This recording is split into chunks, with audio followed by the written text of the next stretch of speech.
Iron Man, Titan of Innovation is my commander deck of the year 2024. My absolute hands down favorite one I've built all year. I'll put it this way, if I'm not winning with this deck, I'm getting targeted down as hard as possible because I'm about to win with this deck. Big thanks to our patrons for a fantastic year, y'all. 2024 has been awesome, and we hope that 2025 is even better. Thank you for your continued support. Jake and Joel Magic is brought to you by Dragon Shield, the best way to protect your cards. Card Conduit, the best way to sell the cards that you don't want that are worth more than 50 cents quickly and easily. TCG Player, the best place to buy your cards online. Moxfield, the best place to put all of your deck lists. That's where we put all of ours. MTG Stocks, the best way to track card prices over time. And of course, Drip Shop. Iron Man's a 5 mana Izzet commander that's a 4/4 with flying and haste, and says whenever Iron Man attacks, you create a treasure token, then you can sacrifice a non-creature artifact. And note that I missed that the very first time I built this, and it kind of hamstringed me a little bit in my first couple of playthroughs, not having non-creature artifacts to sacrifice. So you may sacrifice a non-creature artifact, and if you do, you search your library for an artifact card with mana value equal to 1, plus the sacrificed artifact's mana value, put it onto the battlefield tapped, and then shuffle. Right off the rip with Iron Man, you're creating that treasure token, and you're able to go find a 1 mana artifact just by sacrificing the treasure. A lot of times with this deck, the very first play is probably go get your Soul Ring. It's not only ensuring that you've got enough mana to pay for the commander tax should Iron Man get answered, but it's just going to ramp you. I mean, how many games have you won where you resolved Soul Ring onto the field? And this deck just lets you tutor it up straightforward. However, Iron Man is a 5 mana commander, and so a lot of times we're going to play stuff before we would want to sacrifice and go get Soul Ring with just that treasure token. We may have some non-creature artifacts that have mana value, so we can get our pod line going. A lot of times when you have an effect that sacrifices something to go search up another card, that's referred to as a pod effect, referring to the card Birthing Pod from back in the day. Iron Man very much is an artifacts pod sort of deck, and because those cards are getting sacrificed and going to the graveyard, I've also put in a little bit of a artifact reanimator package so that we can hopefully take advantage of those artifacts again and not just say goodbye to them to go get other stuff. I want to talk you through my main line with Iron Man that I'm personally trying to win. I tried to build this very flavorfully to win with a World Slayer attack, and let me get you there. My favorite thing to do on turn 2 with this deck is ramp. If we can ramp with a non-creature artifact on turn 2, that's pretty much ensuring that by turn 3 or 4, we are dropping Iron Man and getting to business. Prize Statue is one of my favorites because we can also sack it to Iron Man for extra value to get an extra treasure token. Otherwise, when it ETBs, we are going to get a treasure so that we are ready to ramp up and go get Iron Man. So once we've cast Iron Man, it's resolved and attacking. We want to do it immediately. We're sacrificing the 2 mana artifact, and I'll tell you, regardless of which line I'm currently pursuing, Mithril Coat is pretty much my very first grab. I know I talked about Soul Ring, that's an excellent first grab, you may want to consider that, but with Mithril Coat, when it enters, we are going to automatically be able to attach it to Iron Man. It is indestructible, and Iron Man is indestructible. At this point, we only really need to worry about mass exile or targeted exile, and that's all that's going to be able to hit our Iron Man. So the quicker that we can possibly resolve Iron Man attack and get our Mithril Coat onto the battlefield attached to Tony, the better. That is going to really narrow the lines that our opponents have to take Iron Man out of the sky. Now, once we are ready to roll and sacrifice a 3 mana artifact, a lot of times I'll go get Cryptothrall, and that at the very least locks them out of most removal. Other artifact creatures you control have hexproof. That is Iron Man. He is an artifact creature, worth noting as you're building this deck. And Cryptothrall is going to give it hexproof, give Tony hexproof. Now, this is worth noting. You can only sacrifice non-creature artifacts, but you can go get a creature artifact if you want, and that's why Cryptothrall is relevant in this deck.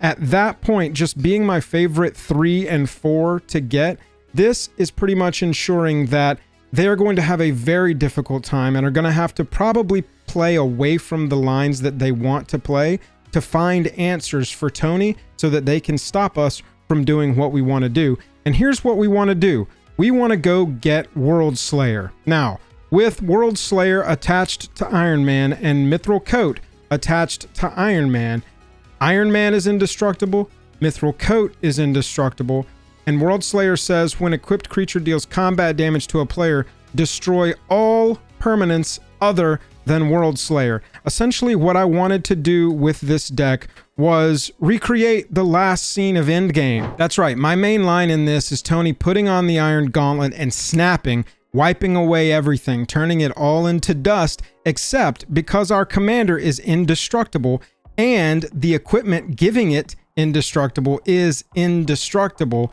Iron Man will be floating in the void, holding World Slayer, wearing Mithril Coat, and that's essentially game at this point. Your opponents can try to play it out, but if we've pulled this off, if we have snapped, we've effectively won the game, and that is kind of the main line that I like to play. The main problem with this line is that World Slayer is a 5 equip. That is what is slowing us down from achieving my meme dreams. Now, there's ways we can get around that. If you go search up Hammer of Nazan, you had a different 3, you were able to get another attack going.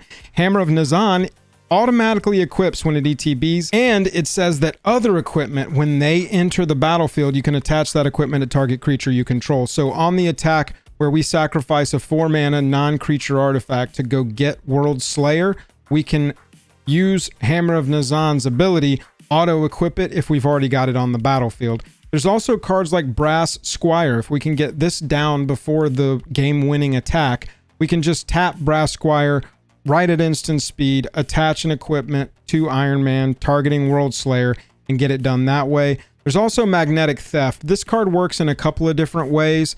You can use it defensively, you can use it offensively like I'm using it here, but Magnetic Theft is also another instant speed way to get that World Slayer attached to Iron Man so that we can snap and end the actual good Marvel movies. With such a straightforward sort of Voltron-y type of build here, you're going to run into the typical problems that you run into, and that's not being able to get through or being super vulnerable to crackbacks because you're just attacking. So we've built in a couple of different cards to help with that. Tarion Soul Cleaver at 1 can be searched up by sacrificing the treasure, and we're going to talk about that a little more when we go and check out the deck list. But having Tarion Soul Cleaver easily tutorable by just the treasure being sacrificed, giving Iron Man Vigilance.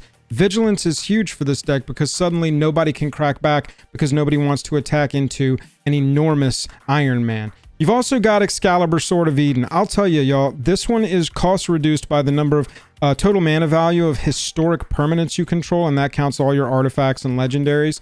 Also sagas, but not relevant here. I've never cast this card for more than like 1 or 2 mana. This card is so easy to cast for a very low cost in decks like this, and it equips for 2, plus it gives Tony 10 more power, and that is an easy way to start getting that clock running for commander damage. Equipping to Tony for 2 is fantastic with Excalibur.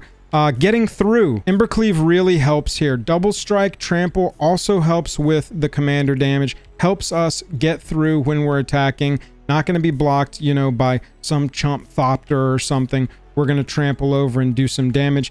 And then at 3, way easier to search up than Excalibur or Embercleave is Whisper Silk Cloak. Shroud is kind of tough to play around here because you can't equip your stuff once Whisper Silk is on without, you know, getting it unequipped and just paying way too much mana to achieve it. Because it's got the unblockable and the Shroud permanently, that's why I prefer to run this over a card like Silver Shroud. Let me know what your experience is with those two and if I'm making a huge mistake there. Now, it's not as easy to go search up a 12 mana or a 6 mana card in this deck because you don't have a pod line a lot to it. We don't have a ton of 5 mana artifacts to sack and go get Embercleave. We certainly don't have an 11 to go and get Excalibur. And so to get a little more consistent in that vein, we run cards like Arkham Dagson. Dagson lets us sacrifice any artifact, our treasure token will do, and have that player, us, search for a non-creature artifact card, go get your Excalibur, go get your Embercleave, put it right into play, and then shuffle. You've also got things like Trash for Treasure. If we can get any of this into our graveyard, we can just sacrifice the treasure token, return it from the graveyard to play. We can use cards like Goblin Engineer to get an artifact from our library straight into our graveyard so that we can use some of our reanimator effects and get those onto the battlefield very easily and punch through with a ton of Iron Man damage. Let's take a look at the actual Mox field for this deck and look through some of the intricacies. But first, I got to show you these sleeves. I don't know if you've noticed them. They're like this light reddish pink on the outside, and then on the inside, they're gold. These are brand new Dragon Shields this year. They just fit so beautifully with the Iron Man deck, having the gold on the inside and then that lightish red hue on the outside. I'm just in love with these sleeves, particularly for this deck. You've got one Planeswalker in here. Duretti Scrap Savant is huge for artifact reanimator stuff. You can sack an artifact, that treasure token that Iron Man makes, and go get an artifact from your graveyard back to the battlefield. Really helps us with everything we're sacrificing. You can see the creatures here, not a ton. 16 is where we're at now, and I have a feeling that as this deck gets even more tuned, the number of creatures is going to come down. You've got cards like Enthusiastic Mechanaut, which is great. It reduces the cost of our commander and gets us attacking and going faster, which is kind of a huge part of this deck, is go quickly. But I can't sacrifice it to Tony's ability, so generally very good with the synergy of the commander, not fantastic. You've got cards like Joyra that's going to be your card advantage. Recently put Phyrexian Metamorph in here. Padim as card advantage. You've already seen Arkham Dagson. Then we've got Cyberdrive Awakener in there as a secondary win condition. It is a Voltron deck, the way I've got it built, because I really wanted that snap meme to be my victory. But we need some other ways to win that aren't exactly one big thing getting through. And Cyberdrive is huge for that. All of our treasure tokens suddenly becoming 4/4s, and they all have flying because of Cyberdrive Awakener's passive ability up top, right under flying for the Awakener. This is such a huge potential win con in this deck. It can come out of nowhere. And, you know, when they think they've got you completely beat down, no Iron Man on the field, you've just got a bunch of like treasure and mana rocks. Oopsie, here comes Cyberdrive Awakener, and we're ready to win that way. Sorceries, we've got some very critical ones here. As you can see, not a ton. I put the Jessica's Will in there from the Storm Secret Lair for flavor, and it's Jessica's Will. This card's never going to be bad. Wheel of Fortune represents some more card draw. Get us back up to 7 and just dump whatever's left into our graveyard, and we can use it later. More card advantage with one with the machine. Scrap Mastery is another potential win con in here, depending on what all you've gotten into your graveyard. If it's late in the game and you've really filled it up, this is essentially Living Death, but for artifacts. Each player is going to take all the artifacts out of their graveyard and put them in exile, and then sacrifice all the artifacts they have, and then put all the artifacts that were in their graveyard that were exiled back onto the battlefield. You can see how with this deck, one big move like that can just be huge. Past that, we've got our board wipes. Delete is really perfect for this deck because it doesn't hit artifact creatures. And then Blasphemous Act, we're giving our commander indestructible so often, there's not really a game that goes by that Mithril Coat doesn't resolve. Blasphemous Act is just a really easy way to wipe the entire board and leave our commander still on the battlefield. Looking at our instance, you saw Magnetic Theft. I've got Galvanic Blast in here. Probably a lower impact spell than you would like in this deck, but it's the Iron Man version, so we're definitely running it. Running the Doctor Strange counter spell. I got a promo of this at Vegas, and so anything Marvel that we can fit in here and make an argument for, I really want to put in here. Past that, it's all really straightforward cards that you recognize. Maybe not Untimely Malfunction, though. I've been building this into more decks, and you really should give it a look because the versatility here, changing the target of a target spell, that gets us around that exile that we're so worried about being the only last thing that needs to get shut off with Cryptothrall. So this is another way to get around targeted exile because we are able to lean so hard on Mithril Coat. And the unblockable bit, 1 or 2 target creatures can't block this turn. That turns off 2 flying blockers and gets our Iron Man through. That can be a victory right there. Plus the kicker of destroy an artifact. I mean, who doesn't love that?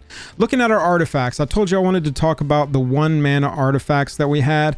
That's Commander's Plate, Sensei's Top, Soul Ring, and Tarian's Soul Cleaver. This may expand in the future, but I really think that 4, maybe a 5th, if you can find something really good utility for your strategy, this is pretty necessary in this deck to take a certain specific look at your 1 mana options, simply because Iron Man can go tutor it basically automatically without any other synergies, any other cards, nothing. Rockin' and rollin'. Iron Man attacks and creates the treasure. You go get an artifact equal to 1 plus that mana value of that thing. The treasure token was 0. You can go get a 1. Bing, bang, boom. We've got a little bit of fixing, maybe card advantage, depending on how you want to look at it. Absolute ramp. Further protection. This is a nice way to grow the power and toughness of Tony and also protect it further if that Mithril Coat or that Crypto Thrall is just not an option anymore. And then Soul Cleaver for the vigilance, and all the other stuff on Soul Cleaver is just a kicker as extra cool things. At the 2 spot, besides Black Blade Reforged being another backup for the whole Voltron strategy, you'll see a lot of ramp. I'm afraid right now that Sword of the Animist is maybe a little slow for this deck. It doesn't really add the mana until we're already attacking. And at 2, with Iron Man, I really want to sacrifice the 2 mana stuff to go and get our 3 mana stuff. And so it would be preferable if this card was a ramp. But as of now, I haven't hit a play test where this was like in my opening hand and just kind of stuck. And so it has survived the first many rounds of cuts. But this is the one that I'm sort of lightest on in the 2 slot. Everything else I really think is perfect. It's great ramp, or it's good card advantage with Idol of Oblivion, allowing us to draw cards off the attack of Iron Man because we're creating a token with the treasure token. Your 3 mana stuff, pretty straightforward. Some mana ramp. Your absolute best card in the deck for my version, Mithril Coat. Sculpting Steel to copy anything up, and some of your secondary ways to get through. We were talking about Trample. Reaver Cleaver is another great way to go get Trample onto Iron Man if Thopter blockers or something like that in the air is proving to be a thorn in your side. And then Simulacrum Synthesizer. Simulacrum Synthesizer is sort of the tertiary win con here. It's easily searchable. There's lots of 2s to go and pod right into your 3 for the Simulacrum Synthesizer. The ETB is going to allow you to scry 2, and then every single time you have an artifact, mana value 3 or greater, enter, you're making a 0/0 construct that is +1/+1 for every artifact you control. This can get absolutely nutty. I think if you're going to want to lean into this strategy even more, you're going to want to put more 3+ artifacts into the deck than I am currently running. I'm really low to the ground, sort of keeping it at that 1 and 2 so that I can go as quickly as possible and get to my World Slayer with Iron Man or pivot into one of my other lines that is necessary. One Ring is a fantastic card, but look, it's even better in here because we can sacrifice it to Iron Man and go get our World Slayer. I've got Mjolnir in here right now because flavor, it's Thor's hammer. You know, this is one for me that is probably first on the chopping block as well if I wanted to make cuts. And outside that, you know, it's just fantastic card advantage there. The only enchantment that I run in the deck is the Brothers War. For 4 mana, you're creating 2 more artifacts that can then tap later on once they come untapped to help you ramp. But it's the 2nd and 3rd chapters that I like the most here.